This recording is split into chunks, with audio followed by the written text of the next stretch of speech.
Time passed, and the children of Adamu and Tiamat multiplied across the lands of Ki.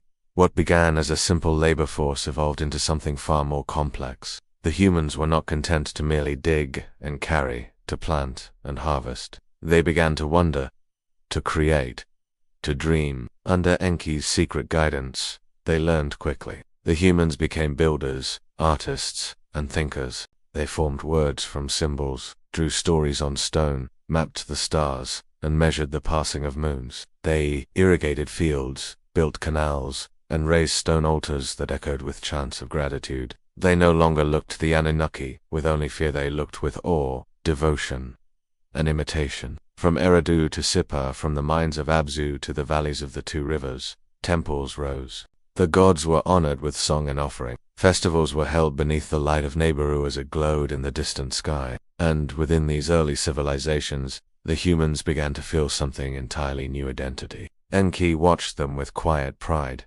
In humanity, he saw not only usefulness, but beauty. They were reflections of both earth and heaven, flawed yet capable of greatness. He whispered lessons in secret groves and sacred springs, teaching them not just how to live, but how to understand. He gave them the foundations of mathematics, the patterns of the stars, the hidden names of plants, and slowly, the boundary between God and mortal began to blur. But not everyone was pleased. Enlil, ever the commander, grew restless. His warnings had long gone unheeded, but now they echoed with urgency. "They are not servants anymore," he said during the High Council's assembly.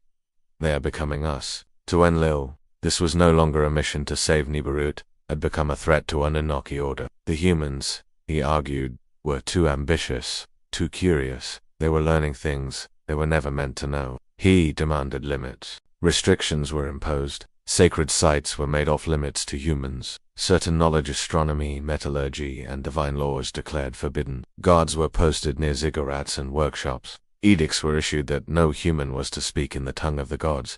But the knowledge had already spread, and among the humans, a spark of discontent began to smolder. In the growing cities, a new generation of humans began asking questions.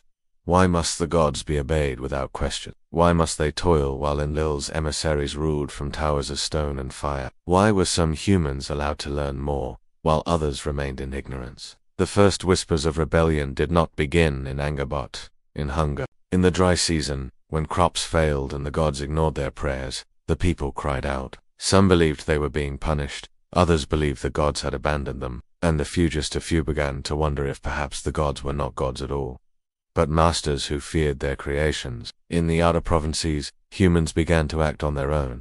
They built unauthorized temples, shared forbidden knowledge, and stopped making offerings. In secret gatherings lit by firelight, they spoke openly of defiance, and though Enki counseled peace, even he could not silence what had been set in motion. Meanwhile, among the Anunnaki themselves, loyalties began to fracture. Those loyal to Enlil demanded order. They viewed the humans as a failed experiment, one that should have been limited from the beginning. They feared that, if allowed to continue, mankind would rise beyond control. Some even proposed wiping them out and starting again. But Enki and his allies stood firm. "You cannot teach a being to see the stars and then demand it. Look only at the ground," he said. "They have grown. Yes, but that is not a fault. It is a destiny."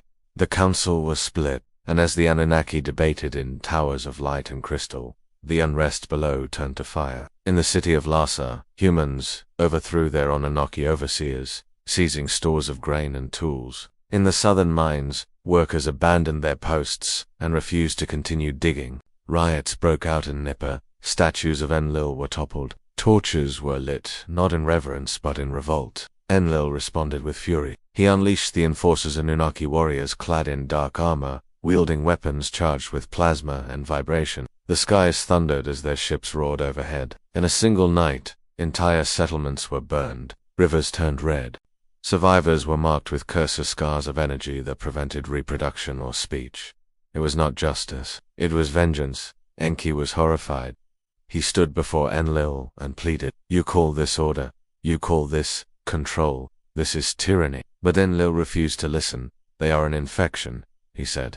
"And you are the one who infected them." With each passing day, the division deepened. Anu, watching from afar, offered no direct judgment. Perhaps he waited to see what would unfold. Perhaps he feared choosing sides between his sons. But in his silence, the world turned toward war. In the shadows of burned villages, humans began forging weapons not of stone, but of metal, taught to them long ago by Enki's followers. They learned to harness fire and shape it to their will. They began to organize not as scattered tribes, but as armies.